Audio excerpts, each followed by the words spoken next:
आदरणीय मेरे प्रिय दोस्तों और भक्तों, कथा शांत सागर में से श्री सुखमणि साहिब सटीक का जो चौथी अष्टपदी में हम व्याख्या कर रहे थे, आज उसके आगे भाग दूसरे में इसको शामिल कर लेते हैं।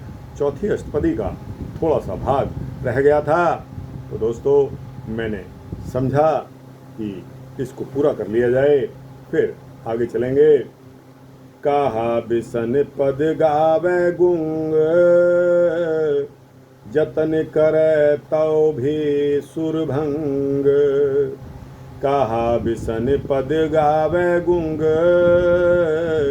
जतन करे तौ भी सुरभंग।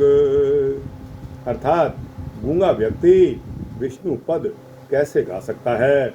यदि वह गाने का भी प्रयत्न करे तो पूर्ण आवाज ना निकलने के कारण उनकी सुर भंग अर्थात उसका स्वर टूट जाएगा। इसी प्रकार प्रीति रूप जिह्वा से हीन जो व्यक्ति गूंगा है, वह विष्णु जी के पद, उनका यश कैसे गाएगा? यदि वह गाने की कोशिश भी करे तो उसकी सुर वृत्ति भंग हो जाती है, टूट जाती है। कह पिंगुल पर्वत पर भवन, नहीं होत ऊहा उस गवन। कह पिंगुल पर्वत पर भवन, नहीं होत ऊहा उस गवन।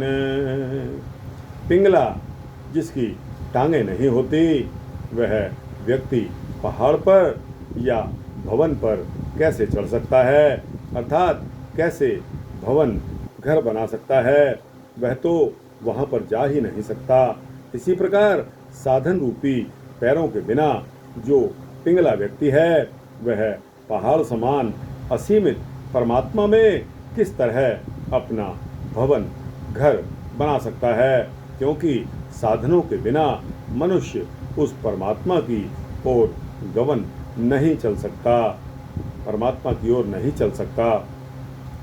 करतार करुण में दीन बेनती करे, नानक तुमरी कृपा तरे। करतार करुणा में दीन बेनती करे। करतार करुणा में दीन बेनती करे, नानक तुमरी कृपा तरे। गुरु साहब कहते हैं कि हे करुणामय, मैं स्वरूप करतार, मैं आपके आगे दीन हृदय होकर विनय करता हूँ कि यह प्राणी आपकी कृपा द्वारा ही भव सागर से पार हो सकता है, भव सागर से कर सकता है। संग सहाय सुआवे ना चीते, जो बैराई तास्यु प्रीत। संग सहाय सुआवे ना चीते,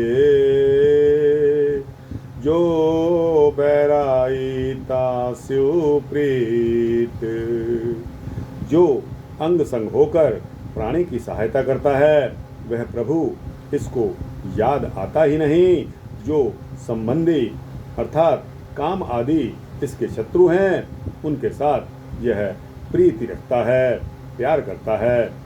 बलुआ के ग्रह भीतरे वसै, अनद केल मैया रंग रसै। जैसे बलुआ रेत का घर पक्का नहीं होता, वह अचानक गिर जाता है, इसी प्रकार यह प्राणी 5 तत्वों समान रेत के घर यानी कि शरीर में बस रहा है तथा माया के रंग में रंगकर आनंददायक केल खुशियाँ मना रहा है। अर्थात आनंददायक माया के रंग में केल खेलों का रस प्राप्त कर रहा है।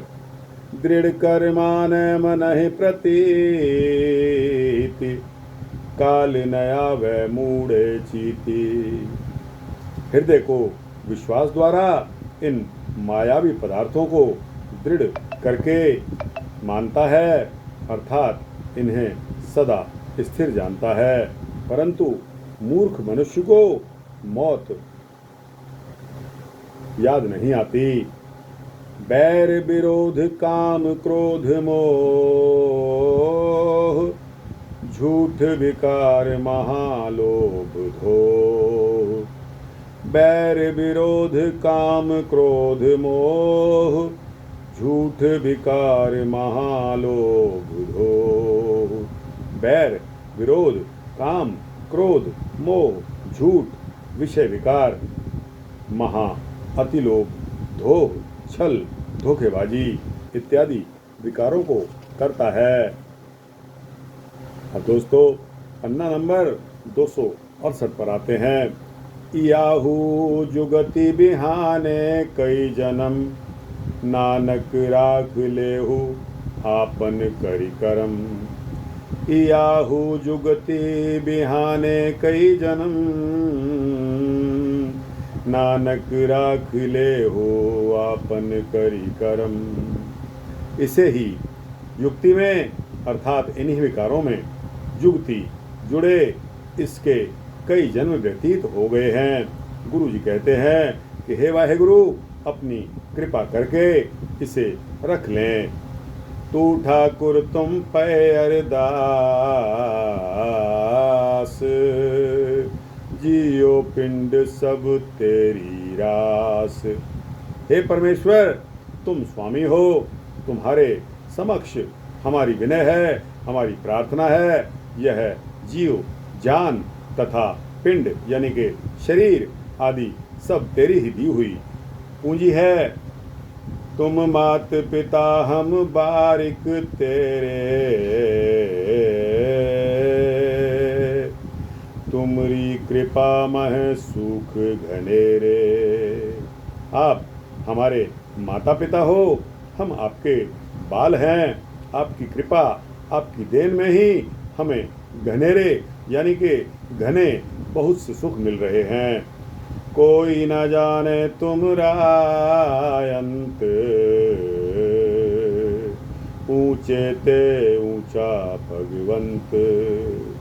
हे प्रभु आपका अंत है ही नहीं, आपका अंत कोई नहीं जान सकता। हे भगवान आप सर्वोच्च हो अर्थात ब्रह्म आदि से भी आप ऊंचे हो। सगल सामग्री तुमरे सूत्रधारी, तुम ते हो सुआज्ञाकारी। संसार की संपूर्ण सामग्री आपकी आज्ञा रूपी सत्ता रूप सूत्र में बंधी हुई है। जो सृष्टि आपके द्वारा पैदा हुई है वह सारी आपकी ही आज्ञाकारी है अर्थात आपके ही अधीन है, अथवा जो भी सृष्टि है वह सारी आप पर ही आप जी से ही तथा आप जी की आज्ञाकारी माया से बनी हुई है। तुमरी गत मित तुम ही जाने, नानक दास सदा कुर्बानी। आपकी जो लीला की मर्यादा है उसे आप स्वयं ही जानते हैं। गुरु जी फरमाते हैं कि मैं सेवक आपसे प्रायः कुर्बान जाता हूँ।